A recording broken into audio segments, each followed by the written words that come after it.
যে স্যার আমার দ্বারা এই 60 দিনে হবে না। এই 60 দিনে কিন্তু বেশিরভাগ স্টুডেন্টই আছে যারা কিন্তু এই এক্সামে পাস করতে পারবে না। 60 দিনের আমাদের পরিকল্পনা, আমি এই 60 দিনকে টোটাল 4টে ফেজে ভাগ করেছি। আর মাত্র মাত্র 60 দিনের থেকেও কম টাইম আছে। অনেকেই এখানে হাল ছেড়ে দেবে, ঠিক আছে? তো এরপরে তোমাদেরকে আমি আরো একটা জিনিস বলি যে স্যার এত কিছু তো বললেন, আমি কোথা থেকে করবো? বা আপনাকে 60 দিনের বা 60 দিনের থেকেও কম টাইম আমাদের কাছে আছে। যদি কেউ ভিডিওটা আজকে দেখছো, তার কাছে হয়তো 60 দিন বা 55 দিন টাইম থাকবে। তো যে যত বেশি লেগে দেখবে তার কাছে তত বেশি কম টাইম থাকবে। 14ই জুন তোমাদের এএনএম জেএনএম এক্সাম, আর মাত্র 60 দিন বাকি। এই 60 দিনে কিন্তু বেশিরভাগ স্টুডেন্টই আছে যারা কিন্তু এই এক্সামে পাস করতে পারবে না। কিন্তু আবার কিছু স্টুডেন্ট আছে যারা এই 60 দিনকেই খুব সুন্দরভাবে কাজে লাগিয়ে তারা কিন্তু এক্সাম পাস করতে পারবে। তো তুমি যদি চাও যে এই এক্সামটাকে এই 60 দিনের মধ্যেই খুব কম টাইমে তুমিও একটা সঠিক প্ল্যান এবং সঠিক স্ট্র্যাটেজি সহ যদি পড়াশোনা করো, তাহলে কিন্তু তুমিও এই এক্সামটাকে পাস করতে পারবে। এক্সামটা খুব বেশি কিন্তু হার্ড বা খুব বেশি কিন্তু ইজি না, একটা মডারেট লেভেলের এক্সাম। তোমরা যদি ভালো করে এই 60 দিন পড়াশোনা করো এবং একটা সঠিক প্ল্যান সহ যদি তুমি এই 60 দিন আগিয়ে যাও, তাহলে কিন্তু অবশ্যই একটা তুমি ভালো র্যাঙ্ক করতে পারবে। ফার্স্ট তাহলে আমরা আজকে দেখব যে তোমাদের এই যে 60 দিন, এই 60 দিন থেকে টোটাল তোমরা কিভাবে প্ল্যানিং করবে যাতে তোমার এই 60 দিন পরে একটা খুব ভালো তোমার ইফেক্টিভ একটা রেজাল্ট আসে, যে রেজাল্টে তুমি একটা গভর্নমেন্ট সিট পেতে পারো। ফার্স্ট তোমাকে দেখতে হবে তোমার এক্সাম, যে এক্সামে তুমি বসছো বা যে এক্সামে তুমি প্রিপারেশন নিচ্ছ, সেই এক্সামটা কি লেভেলের এক্সাম বা সেই এক্সামটা কেমন এক্সাম। ফার্স্ট তোমার এক্সাম হচ্ছে অফলাইন মোড, মানে তোমাকে ওএমআর বেসড পরীক্ষা দিতে হবে, ঠিক আছে? তোমার অনলাইনে পরীক্ষা না যে তুমি গিয়ে কম্পিউটারে পরীক্ষা দিবে। ফার্স্ট এটা তোমাকে মাথায় রাখতে হবে। দুই, মাথায় রাখতে হবে তোমাকে 1.5 ঘন্টা আছে টাইম, মাত্র 90 মিনিটস, ঠিক আছে? 1.5 ঘন্টা তোমার কাছে টাইম, আর তোমাকে কোশ্চেন করতে হবে 100টা। ফার্স্ট আমি এই কথাগুলো বলছি এই কারণে যে তোমাকে এই জিনিসগুলো আগে তোমাকে মাথায় রাখতে হবে যে তুমি কোন এক্সাম দিচ্ছ। টোটাল তোমাকে 100টা কোয়েশ্চেন তোমাকে 90 মিনিটে করতে হবে। তার মানে কি তোমাকে খুব সুন্দর অ্যাকুরেসি রাখতে হবে, আর তোমাকে কিন্তু 1 মিনিটেরও কম টাইমে তোমাকে একটা কোয়েশ্চেন সলভ করতে হবে। আমি এখানে তোমাদেরকে সিলেবাস এবং অন্যান্য জিনিস নিয়ে আলোচনা করব না। আমি টোটাল তুমি এই 60 যে টাইম বাকি আছে তোমার এক্সামের, সেই 60 ডেকে তুমি কিভাবে ভালো করে কাজে লাগাবে এবং প্রপার কিভাবে একদিন পর একদিন তুমি নিজেকে এগিয়ে নিয়ে যাবে এক্সামের দিকে, সেটাই তোমাকে আমি এখানে ভালো করে একটা সুন্দর প্ল্যান সহ তোমাকে আমি করে দেবো, ঠিক আছে? দেখো 60 দিনের আমাদের পরিকল্পনা, আমরাকে 60 দিনের বা 60 দিনের থেকেও কম টাইম আমাদের কাছে আছে। যদি কেউ ভিডিওটা আজকে দেখছো, তো তার কাছে হয়তো 60 দিন বা 55 দিন টাইম থাকবে। তো যে যত বেশি লেটে দেখবে তার কাছে তত বেশি কম টাইম থাকবে। তো আমি এই 60 দিনকে টোটাল 4টে ফেজে ভাগ করেছি।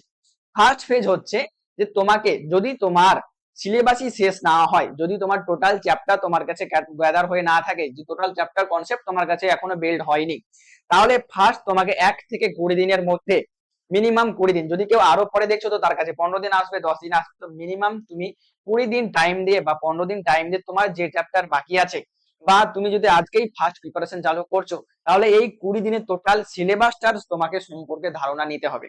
কিভাবে সিলেবাসের সম্পর্কে ধারণা নেবে? তুমি কোনো জায়গা থেকে ক্লাস করো, যদি তোমার ক্লাস করা থাকে তুমি বুক পড়ো, ঠিক আছে? কিন্তু টোটাল তোমাকে ফার্স্ট 20 দিন তুমি কি করবে? সিলেবাস কমপ্লিট করবে। তোমার যে সিলেবাস বাকি আছে সেই সিলেবাস তুমি কমপ্লিট করবে ফার্স্ট 20 দিন, ঠিক আছে?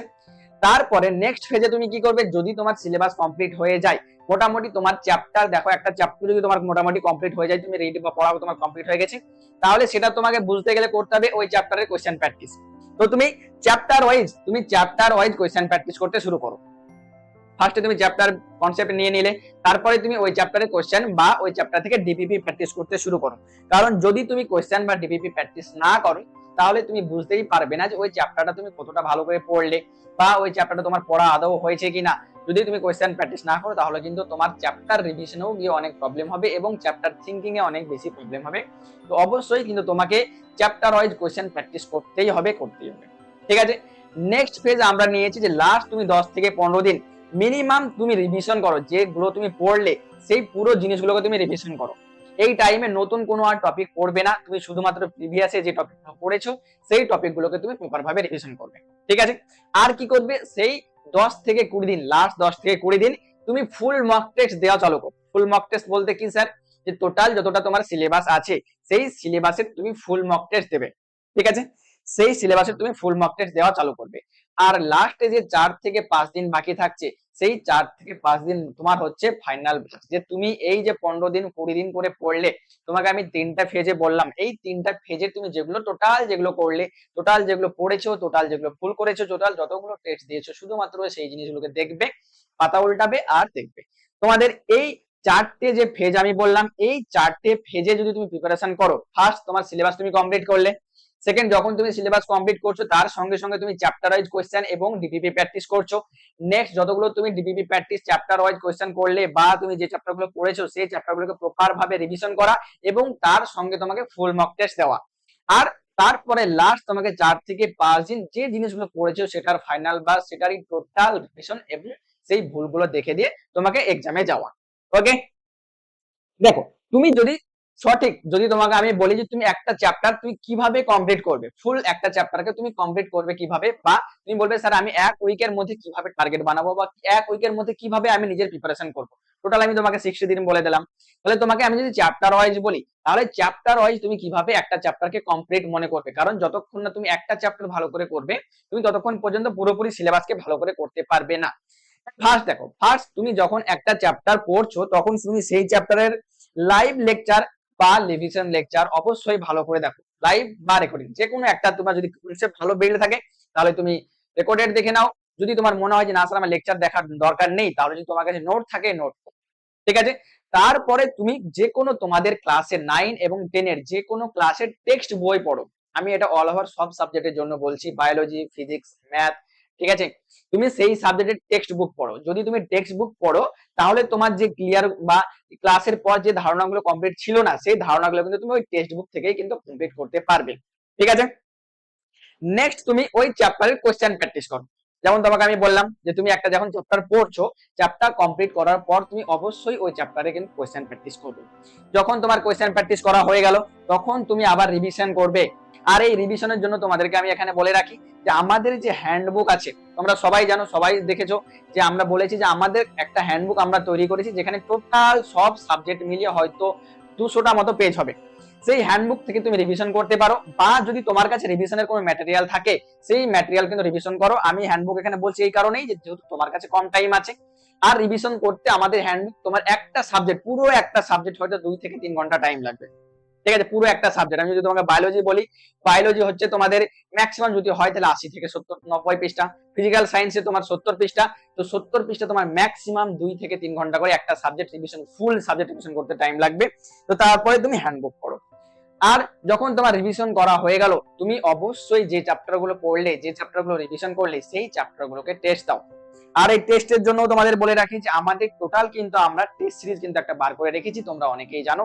যদি তোমাদের মনে হয়, যারা জানো না একবার গিয়ে দেখতে পারো। যদি তোমার কাছে থাকে তুমি দাও, যদি তোমার না থাকে তাহলে তুমি নিতে পারো, ঠিক আছে। ফার্স্ট আমি তোমাকে বললাম একটা যে তুমি প্রথমে লেকচার করো, রেকর্ডেড হোক লাইভে হোক, ঠিক আছে। 2 নম্বর হচ্ছে তুমি যে লেকচার করলে তার প্রপার একটা যে কোনো একটা টেক্সট বুক পড়ো। টেক্সট বুক পড়ার পর তুমি কোশ্চেন প্র্যাকটিস করো। কোশ্চেন প্র্যাকটিস করার পর তুমি আবার ওই চ্যাপ্টারটাকে রিভিশন করো। সেটা আমাদের হ্যান্ডবুক থেকে করতে পারো, তুমি যেখান থেকে ইচ্ছে করতে পারো। নেক্সট তোমাকে টেস্ট দিতেই হবে। First lecture, 2 text book, 3 question practice, 4 হচ্ছে তোমার হ্যান্ডবুক, আর হচ্ছে তোমার টেস্ট। আর তারপর আবার এই সার্কেলটাই, এই যে সার্কেল তুমি একটা করছো, এই সেম সার্কেল বারবার বারবার সব চ্যাপ্টার সব সাবজেক্টের জন্য তুমি রিপিট করতে শুরু করো। সব চ্যাপ্টার সব সাবজেক্ট। এটা বলছি তার কারণ, মেন কারণ হলো যে তুমি এএনএম জেএনএম এক্সামে কোনো চ্যাপ্টার নেই, কোনো সাবজেক্ট নেই যেটাকে তুমি ফুললি স্কিপ করতে পারবে। যদি তুমি ফুললি স্কিপ করো তাহলে যে কোনো একটা সাবজেক্ট যদি তোমার হার্ড আছে আর তুমি যদি একটা সাবজেক্ট স্কিপ করে দাও, তাহলে কিন্তু তোমার নাম্বার খুবই পরিমাণে খারাপ আসবে। আর যদি তোমার নাম্বার খারাপ আসে তাহলে তুমি এক্সামে কোয়ালিফাই করবে না, কারণ তোমরা কাট অফ দেখেছো যে দিনের দিন তোমাদের কাট অফ কিন্তু বাড়তেই আছে। আর আমি এখনই তোমাদেরকে বলছি এই বছরও দেখবে আগের বছরের তুলনায় 1 2 3 4 করে মিনিমাম 4 থেকে 5 নম্বর এই বছরও তোমরা দেখবে তোমাদের কাট অফ বাড়ছে। যখন এক্সাম দিয়ে আসবে, এক্সাম দিয়ে আমার কথা মিলিয়ে নেবে যে তোমাদের কাট অফ আগের বছরের তুলনায় একটু না একটু হলেও তোমাদের কাট অফ বাড়বে, কাট অফ কিন্তু কমবে না। কাট অফ কমবে না, আমি এই কথাটা বলছি এই কারণেই যে যত তুমি আস্তে আস্তে উপরের দিকে এগোবে, যত তুমি আস্তে আস্তে পরের দিকে যাবে, স্টুডেন্টের কোয়ালিটি আস্তে আস্তে ভালো হতে শুরু করে, স্টুডেন্টের প্রিপারেশন আস্তে আস্তে বাড়তে শুরু করে। সেই জন্য কাট অফ জীবনে কোনোদিন কোনো এক্সামের কমে না, আস্তে আস্তে বাড়তেই শুরু করে। কমে কখন? যদি হঠাৎ করে এক্সামটা হাইলি টাফ করে দিল। যে কোনো একটা বছর হলো, যেমন আগের বছর নিটের জন্য হয়েছিল, যে হঠাৎ করে এক্সামের কোশ্চেন একদম হাই লেভেলের করে দিল, টাফ করে দিল, তখন এক্সামের কাট অফ কমে, কিন্তু ম্যাক্সিমাম টাইম কাট অফ কিন্তু কমে না। তো তোমাকে কোনো চ্যাপ্টার তুমি স্কিপ করো না, এই মুহূর্তে তো করো না, কারণ এখন তোমার কাছে এতটা টাইম আছে যে তুমি ফুল চ্যাপ্টার কমপ্লিট রিভিশন করতে পারবে। ঠিক আছে, তাই সব সাবজেক্টের সব চ্যাপ্টার তোমাকে কিন্তু এইভাবে তুমি ফুললি একদম কভারেজ করো, ফুল কভারেজ করো, মিনিমাম 1 থেকে 1.5 মাস টাইম নিয়ে। ঠিক আছে, মোটামুটি তুমি 1 মাস টাইম নিয়ে কভার করো পুরোটাই। নেক্সট তোমাকে আমি বলি, যে যখন তোমার চ্যাপ্টার কভার হয়ে গেল, যখন তুমি দেখছো যে স্যার আমার মোটামুটি চ্যাপ্টার সবকিছু কভার হয়ে গেছে, তখন তুমি তোমার ভুলের দিকে নজর দাও, মিস্টেক, তোমার ভুলগুলোকে তুমি রিকগনাইজ করো, খুঁজে বার করো। ঠিক আছে, তুমি ভুল কি করে খুঁজে বার করবে, বা কোন কোনগুলোকে আমি তোমাকে ভুল বলছি। যেমন তোমাকে আমি এখানে বললাম যে ফাউন্ডেশন ফেজ, এখানে আমি বলেছিলাম যে ফার্স্ট হচ্ছে তোমার প্রথম পর্যায়ে ফাউন্ডেশন ফেজ, প্র্যাকটিস ফেজ। তো যখন তুমি ফাউন্ডেশন ফেজে আছো, মানে প্রথম 15 থেকে 20 দিনে আছো, তো তখন যখন তুমি লেকচার শুরু করেছো বা কোনো একটা নিশ্চয় ব্যাচের সঙ্গে জয়েন আছো, সেখানে তুমি কোনো রকমের ব্যাকলগ করবে না। ঠিক আছে, যবে থেকে তুমি স্টার্ট করছো সেখান থেকে তুমি আর কোনো রকমের ব্যাকলগ করবে না। নেক্সট, তুমি যে চ্যাপ্টার গুলো যখন তুমি পড়ছো আর যখন তুমি ওখানে কোশ্চেন প্র্যাকটিস করছো, নিশ্চয়ই বুঝতে পারবে যে এই টপিক বা এই পয়েন্ট গুলো আমার মিস্টেক হচ্ছে, সেই পয়েন্ট গুলোকে আইডেন্টিফাই করো। ঠিক আছে, ফার্স্ট কোনো রকমের তুমি ব্যাকলগ হতে দেবে না ফাউন্ডেশন পেজেই। আর তুমি যে টপিক বা যে চ্যাপ্টার গুলো পড়ছো, তখন তোমার ওই কোশ্চেন গুলো ভুল হচ্ছে, তখন দেখো কোন টপিক থেকে ভুল হচ্ছে, সেই টপিক গুলোকে আইডেন্টিফাই করো এবং সেই টপিক গুলোকে পড়ো, এবং আবার লেকচার দেখো দরকার হয়, কিন্তু সেই টপিক গুলোকে স্ট্রং করো। আর নেক্সট কি, যে টপিক গুলো তোমার ভুল হচ্ছে বা যে জায়গাগুলো বারবার তোমার ভুল হচ্ছে, সেই জায়গাগুলোর একটা সুন্দর করে শর্ট নোট বানিয়ে রাখো।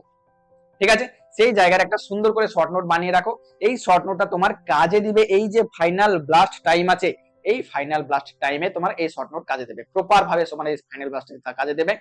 কেন, তুমি যখন ভুল করে রাখছো, তুমি দেখবে কোন একটা এক্সাম যখন দেবে, যেগুলো তুমি প্রিভিয়াসলি ভুল করে রেখেছো, ওই এক্সামের মধ্যেও সেম কোশ্চেন গুলো সেম ভাবেই ভুল করে রাখবে। ঠিক আছে, তো তার জন্য যেগুলো তুমি ভুল করে রাখছো, সেই ভুলগুলোকে সুন্দর করে একটা শর্ট নোট বানিয়ে রাখো, আর ওই শর্ট নোটটা লাস্ট টাইমে অবশ্যই রিভিশন করে যাবে, যেন তোমার ওই সেম ভুল আবার এক্সামে ভুল না হয়। আর যখন তুমি প্র্যাকটিস করছো তখন অবশ্যই প্র্যাকটিস করার সময় তুমি দেখো তোমার কত পার্সেন্ট অ্যাকুরেসি থাকছে। মিনিমাম তোমার যদি চ্যাপ্টার ওয়াইজ করো, তো অ্যাকুরেসি তুমি 90% এর আপ রাখবে। যখন তুমি চ্যাপ্টার ওয়াইজ করছো, তখন অবশ্যই 100টা কোশ্চেন যদি তুমি প্র্যাকটিস করো, তার মধ্যে 90টা কোশ্চেন যেন তোমার ঠিক হয়, এরকম তুমি অ্যাকুরেসি রাখবে। 2 নম্বর হচ্ছে টাইম ম্যানেজমেন্ট। তোমাকে প্রথমেই বললাম 100টা কোশ্চেন তোমাদেরকে 90 মিনিটে করতে হবে, তো টাইম তো তোমাকে প্রপার ভাবে ম্যানেজ করতেই হবে। তো ঠিকঠাক যেন তুমি কম টাইমের মধ্যে 1 মিনিটে মিনিমাম একটা কোশ্চেন হলো সলভ করতে পারো, সেই রকম কিন্তু টাইমের দিকে ধ্যান রাখবে।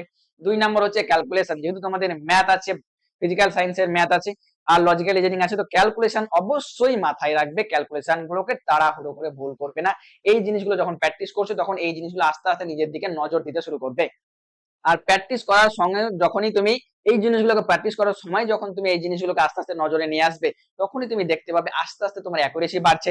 তোমার নাম্বার যদি এখন তুমি 30, 40, 50 পাও, তো সেই নাম্বার থেকে 70, 80, 90, এমনকি 100 ঘরেও তোমার যেতে পারে, যদি তুমি এই জিনিসগুলোকে প্রপার ভাবে রিকগনাইজ করে প্রপার ভাবে এই জিনিসগুলোকে যদি সলিউশন করো। ঠিক আছে, নেক্সট হচ্ছে তোমাদের বলি, যে তুমি যখন রিভিশন করছো, ঠিক আছে, যখন তুমি রিভিশন করছো, নেক্সট ফেজ তোমাকে যেটা আমি রিভিশনের ফেজ বললাম, রিভিশন যখন তুমি করছো, ট্রাই করো যত তাড়াতাড়ি পারো তত তাড়াতাড়ি রিভিশন করা। ঠিক আছে, আর রিভিশনের পর অবশ্যই তুমি মক টেস্ট অ্যাটেন্ড করো। সেই জন্য আমি তোমাদেরকে প্রথমেই বললাম যে আমাদের তাড়াতাড়ি রিভিশন করার জন্যই কিন্তু আমি হ্যান্ডবুকটা বানিয়ে রেখেছি, আমাদের স্যাররা অনেক বেশি টাইম দিয়ে কিন্তু হ্যান্ডবুক বানিয়ে রেখেছে তোমাদের জন্য। ঠিক আছে, যেখানে তোমরা খুবই কম টাইমে রিভিশন করতে পারো। যদি তোমার কাছে ম্যাটেরিয়াল থাকে, যে স্যার আমার কাছে ম্যাটেরিয়াল আছে, তুমি অবশ্যই কিন্তু সেটা ফলো করতে পারো।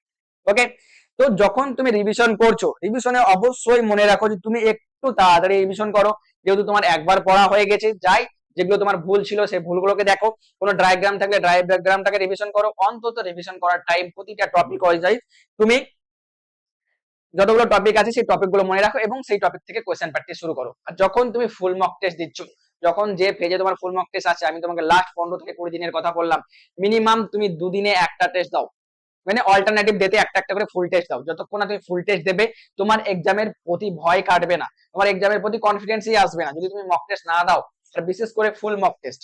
ঠিক আছে, তো যখন লাস্টের 15 থেকে 20 দিন তুমি অল্টারনেটিভ দিতে একটা একটা করে ফুল মক টেস্ট দাও, রিভিশন করো আর ফুল মক টেস্ট দাও অল্টারনেটিভ একদিনে। ঠিক আছে, আর ট্রাই করবে, একদম স্ট্রিক্টলি ভাবে ট্রাই করবে টেস্ট ওএমআর এর মধ্যে দেওয়ার, মানে ওএমআর এর সঙ্গে ফিল করা টেস্ট, ঠিক আছে। আর ট্রাই করবে যেন একদম 90 মিনিটের মধ্যে তুমি টেস্ট কমপ্লিট করতে পারো। কোনো টেস্ট এরকম করবে না যে স্যার আমার সলিউশন হলো না বলে আমি 110-115 মিনিট ধরে টেস্ট দিচ্ছি, করবে না ওরকম। 90 মিনিটের মধ্যে তুমি যতটা সলিউশন করতে পারবে 90 মিনিটের মধ্যেই তুমি সলিউশন করবে, ঠিক আছে। 90 মিনিট হয়ে গেলে তোমার টাইমার বন্ধ করে দেবে, টেস্ট তুমি সলিউশন তারপর চেক করবে কত নম্বর পাচ্ছ। অবশ্যই বাড়িতে বসে কিন্তু 90 মিনিটের মধ্যেই টেস্ট দেবে, ওই মার্ক শিটে প্র্যাকটিস করবে। আর টেস্ট দেওয়া হয়ে গেলে সেই টেস্টটাকে প্রপার ভাবে ট্র্যাক করবে, প্রপার ভাবে টেস্টটাকে দেখবে কোনগুলো মিস্টেক করলে, কোনগুলো মিস্টেক হলো না, কোনগুলো ভুল হয়েছে, কোনগুলো সিলি মিস্টেক হয়েছে, ঠিক আছে। যারা আমাদের ব্যাচের স্টুডেন্ট আছে তারা খুব ভালো করে জানো যে তোমাকে আমি টেস্টের পোস্টমর্টম করা শিখিয়েছি, যে একটা টেস্টকে তুমি কিভাবে পোস্টমর্টম করবে, ঠিক আছে। তো অবশ্যই টেস্ট দেওয়ার পরে কিন্তু টেস্টকে পোস্টমর্টম করবেই করবে, ঠিক আছে, অবশ্যই করবে। সেটা তুমি যেগুলো ভুল করেছো সেগুলো তুমি খুঁজে বার করতে পারবে এবং নিজের মিস্টেক গুলোকে তুমি বুঝতে পারবে, ঠিক আছে। তারপর যেগুলো তোমার উইক এরিয়া হচ্ছে, যখন তুমি টেস্ট দিচ্ছ, রিভিশন করছো, দেখতে পাবে তোমার কিছু কিছু টপিক আছে যেগুলো থেকে বারবার ভুল হচ্ছে, সেই উইক এরিয়া গুলোকে অবশ্যই তুমি ঠিক করবে। কিভাবে ঠিক করবে স্যার? আবার গিয়ে লেকচার দেখো, সেই টপিকের কোশ্চেন প্র্যাকটিস করো, যে নোট আছে সেই নোট পড়ো। যদি তোমার গণিতিক মানে অঙ্কে যদি তোমার প্রবলেম হচ্ছে, যদি ফিজিক্যাল সায়েন্সের ইকুয়েশনে প্রবলেম হচ্ছে সেখানে গিয়ে করো, যদি তোমার ইংলিশ গ্রামারে হচ্ছে তো ইংলিশ গ্রামারের রুলস দেখো, সেগুলো দেখো, দেখে তোমার ওই উইক এরিয়াগুলোকে কিন্তু অবশ্যই তুমি ফিক্স করবে।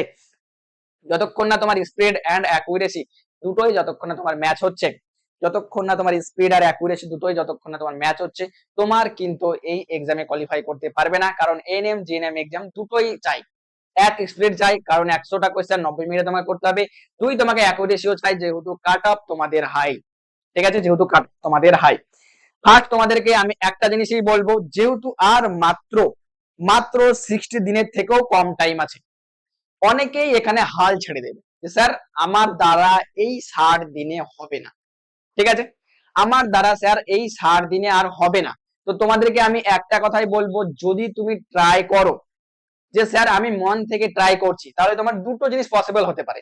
এক, হয় তুমি জিতবে ট্রাই করে গিয়ে জিতে গেলে, আর যদি হয় তুমি কি করবে, যদি ট্রাই নাও করো তো যে চ্যাপ্টার গুলো তুমি পড়েছো, যেগুলো তুমি আগে কোনোদিন পড়োনি, যে জিনিসগুলো আগে তুমি জানতে না, সেই জিনিসগুলো তোমার ডেইলি লাইফে কাজ দেবে, তুমি ডেইলি লাইফে কিছু শিখে যাবে। কিন্তু যদি তুমি ট্রাই না করো, তুমি ট্রাই করলে না, আগেই তুমি হাল ছেড়ে দিলে যে স্যার আর মাত্র 60 দিন টাইম আছে, স্যার আর মাত্র 50 দিন টাইম আছে, আমার দ্বারা স্যার হবে না, এতদিন পড়ে পড়ে স্যার কেউ কিছু করতে পারছে না, আমি এই 50 দিনে কি করে পারবো। আমি ফার্স্ট ভিডিওর শুরুতেই তোমাকে আমি বলেছি এই 60 দিনে বেশিরভাগ স্টুডেন্টই পারবে না, কিন্তু আবার কিছু স্টুডেন্ট আছে যারা কিন্তু এই 60 দিনের মধ্যেই খুব ভালো করে পড়াশোনা করে একটা গভর্নমেন্ট সিট কিন্তু নিজের নামে লিখে নেবে। তোমাকে সব সিটের তোমার দরকার নাই, তোমার সিটের দরকার মাত্র একটা, মাত্র একটা, ঠিক আছে। 2500-3000 সিটের মধ্যে তোমার দরকার মাত্র একটা। তো যদি তুমি ট্রাই করো, হয় তুমি জিতবে, না হয় তুমি কিছু শিখবে। কিন্তু ট্রাই যদি নাই করো তাহলে তুমি 100% শিওর কি যে তুমি কোনো দিন জিতবে না সারা জীবন। যদি তুমি একবার ট্রাই করার নিজেকে সাহস নিয়ে আসতে পারো, তো তুমি এবার না হলে তুমি সেই জিনিসটা থেকে অনেক কিছু শিখে যাবে, অনেক কিছু নিজের মধ্যে রিয়েলাইজ হবে। কিন্তু ট্রাই না করলে জীবনে কোনোদিন কোনো কিছু করতে পারবে না, অলওয়েজ তুমি হারবে, অলওয়েজ তোমার লাইফে লস হবে, ঠিক আছে। তো এই জিনিসটা অবশ্যই সবাই মাথায় রাখবে যে মিনিমাম তুমি ট্রাই তো করো, মিনিমাম তুমি ট্রাই করো যে হ্যাঁ স্যার আমি আমার এই 50 দিনে এই 60 দিনে আমি আমার বেস্ট দেব, যেটা আমি সারা এক বছর দিইনি, আমার লাস্ট এই 50 দিন আমি বেস্ট দিব, হবে না হবে সেটা আমি এক্সাম দিয়ে এসে দেখবো। এক্সামের আগের দিন পর্যন্ত আমি কোন রকমের কোনো কিছু ভাবনা চিন্তা করব না, ঠিক আছে। তো তোমাদেরকে টোটাল আমি 4টে ফেজে বললাম, 4টে ফেজে তুমি কি কি করবে, তুমি কিভাবে তোমার ভুলগুলোকে রিকগনাইজ করবে, কিভাবে তুমি নিজেকে স্ট্রং বানাবে, আর কিভাবে তুমি এক্সাম দেবে, কিভাবে তুমি এক্সামের পোস্টমর্টম করবে, সেগুলো সবকিছু কিন্তু তোমাদেরকে আমি ডিটেইলসে বলে দিলাম। লাস্ট তোমাকে আমি এটাই বললাম, if you try you win or you learn, if you don't try you always lose, ঠিক আছে। তো এরপরে তোমাদেরকে আমি আরো একটা জিনিস বলি যে স্যার এত কিছু তো বললেন, আমি কোথা থেকে করব, বা কেউ যদি নতুন স্টুডেন্ট হও যারা আমাদের ব্যাচের না, আমাদের কাছে এখনো পড়োনি, আমাদেরকে নতুন এখন দেখছো, তো তাদের জন্য আমি বলি যে আমাদের এই টোটাল আমি তোমাদেরকে যত কিছু বললাম টোটাল সবকিছুই তোমার এই সেম ওয়েতে তোমরা আমাদের যে টপ আপ ব্যাচ আছে মাত্র 11 টাকা, মাত্র 11 টাকা, ঠিক আছে, মাত্র 11 টাকার ব্যাচ। এই 11 টাকার ব্যাচে তোমাকে টোটাল ওয়ান শট পড়ানো হবে, ঠিক আছে। টোটাল তোমাকে কনসেপ্ট বিল্ড করানো হবে, তোমার টোটাল লেকচার কিন্তু লাইভে হবে, ঠিক আছে। ক্লাস রেকর্ডেড, তুমি সব সময় তোমার কাছে রেকর্ডেড থাকবে, তোমাকে প্র্যাকটিসের জন্য এমসিকিউ দেওয়া হবে, আর আমাদের যে ক্লাস নোট সেই ক্লাস নোট কিন্তু তুমি পিডিএফ আকারে পেয়ে যাবে। আমাদের ক্লাস নোট যদি তুমি না দেখে থাকো তাহলে অবশ্যই আমাদের দেখবে ইউটিউবে অনেক ক্লাস হচ্ছে, সেখান থেকে তুমি দেখতে পারো যে আমাদের সব ক্লাস নোটেই কিন্তু একদম খুব সুন্দর করে সাজানো গোছানো ক্লাস নোট, এটা তুমি প্রপার ভাবে পড়তে পারো, রিভিশনের জন্য ইউজ করতে পারো। মাত্র 11 টাকার ব্যাচ, যদি এখনো কোনো ব্যাচ তোমার না থাকে, যদি তোমার রিভিশনের প্রবলেম হয় তুমি কিন্তু নিতে পারো। যদি তুমি কোনো ব্যাচের স্টুডেন্ট হও, কোনো জায়গায় পড়ছো, কোনো রকমের দরকার নেই, সেখানে ভালো আছো, সেখানে পড়ো। নেক্সট তোমাদের বলছি সেটা হচ্ছে তো আমাদের টেস্ট সিরিজ, মাত্র তোমাদের 99 এর টেস্ট সিরিজ, ঠিক আছে। মাত্র 99 এর টেস্ট সিরিজ, টোটাল 20টা তোমাদের ফুল মক টেস্ট থাকবে। এই টেস্ট সিরিজের অলরেডি শিডিউল তোমাদের দেওয়া হয়ে গেছে যে 3 মে থেকে, ঠিক আছে। 3 মে থেকে তোমাদের এক্সাম স্টার্ট হচ্ছে, পার অল্টারনেটিভ ডেতে তোমাদের এক্সাম হবে। আমি যেমন তোমাদেরকে বললাম যে ফুল মক টেস্ট যখন তোমার রিভিশন হয়ে যাচ্ছে, পার অল্টারনেটিভ ডেতে একটা করে টেস্ট দেওয়া শুরু করো, কারণ টেস্ট না দিলে তোমার কিন্তু রিভিশন হবে না, টেস্ট না দিলে তুমি তোমার উইক এরিয়া বুঝতে পারবে না, টেস্ট না দিলে তুমি ওই উইক এরিয়া ফিক্স করতেও পারবে না এবং নিজের তোমার ডেভেলপ করতে পারবে না। টেস্ট দেওয়া একদম 100% ম্যান্ডেটরি, ঠিক আছে। তো মাত্র 99 এর টাকায় তোমাদের 20টা মক টেস্ট পেয়ে যাবে। অল্টারনেটিভ ডেতে তোমাদের এক্সাম হবে 3 তারিখ থেকে তোমাদের স্টার্ট, ঠিক আছে। এক্সামে প্রপার সলিউশন পেয়ে যাবে। প্রপার এক্সাম কিন্তু আমাদের একদম যেমন তোমাদের এক্সাম হয় এনএ জেনে ঠিক টু সেম ডুপ্লিকেট তোমাদের কিন্তু ওই এক্সাম হবে, ঠিক আছে। ডিটেইল সলিউশন তোমরা পেয়ে যাবে এক্সামের পরে। ওকে, নেক্সট আমি তোমাদেরকে যেটা হ্যান্ডবুক বললাম, তোমরা টোটাল হ্যান্ডবুকটাও নিতে পারো। আবার যদি কেউ ভাবো যে একটা সাবজেক্ট নিব প্রপার, একটা সাবজেক্ট 99 করে, টোটাল হ্যান্ডবুক হচ্ছে 249, ঠিক আছে। এই হ্যান্ডবুকের সঙ্গে কিন্তু তোমরা ইম্পর্টেন্ট কোশ্চেনও পেয়ে যাবে, চ্যাপ্টার ওয়াইজ তোমরা ইম্পর্টেন্ট কোশ্চেনও পেয়ে যাবে। হ্যান্ডবুকটা প্রপার তোমাদেরকে বলছি এই কারণেই যে হ্যান্ডবুক তোমাদের খুব কম টাইমে, এক্সামের আগে খুবই কম টাইমে কিন্তু প্রপার ভাবে তোমাদের রিভিশন করিয়ে দেবে। ওকে, তোমরা বললাম একটা সাবজেক্টের জন্য 99 আর টোটাল নিলে হচ্ছে 249, ঠিক আছে। টোটাল আমাদের এই যে ব্যাচ গুলো বললাম বা যেগুলো হ্যান্ডবুক বললাম বা যেগুলো টেস্ট, টোটাল তোমাদের স্টার্ট হচ্ছে 27 এপ্রিল থেকে, ঠিক আছে। 27 তারিখে 27 এপ্রিল থেকে তোমাদের টোটাল কিন্তু এই ব্যাচ পুরোপুরি ভাবে রান করবে এবং সমস্তটাই তোমরা যদি চাও তো নিতে পারো। আমাদের যে কন্ট্যাক্ট নাম্বার আছে, ঠিক আছে, নেক্সট জেনের 700700306680, এখানে তুমি এসএমএস করতে পারো। কোনো রকম প্রবলেম হলে তুমি কল করতে পারো, আমাদের স্যাররা আছেন, তোমাদেরকে গাইড করে নেবেন। লাস্ট তোমাদেরকে আমি একটাই বললাম, যেটা তোমাদেরকে আমি একটু আগেই বললাম, if you try either you win or learn, if you don't try you always lose, ঠিক আছে। You always lose. তোমার নিজের মধ্যে তুমি ধরে রাখো তুমি পারবে, যতক্ষণ না তোমার নিজের কনফিডেন্স আসবে না ততক্ষণ তুমি করতে পারবে না। তো চেষ্টা করো নিজের মধ্যে কনফিডেন্স নিয়ে আসার, যে আমি পারবো স্যার, ও পেরেছে আমিও পারবো, বাকিরা পারছে স্যার আমিও পারবো। নিজের মধ্যে যতক্ষণ না কনফিডেন্স আসবে ততক্ষণ পর্যন্ত পারবে না। বেস্ট অফ লাক, তুমি ভালো করে পড়ো, এই 7 দিনকে প্রপার ভাবে কাজে লাগাও, আশা করছি তুমি এক্সাম কোয়ালিফাই করবে। ওকে, আজকে এতটাই, দেখা হচ্ছে আমাদের আবার নেক্সট ভিডিওতে।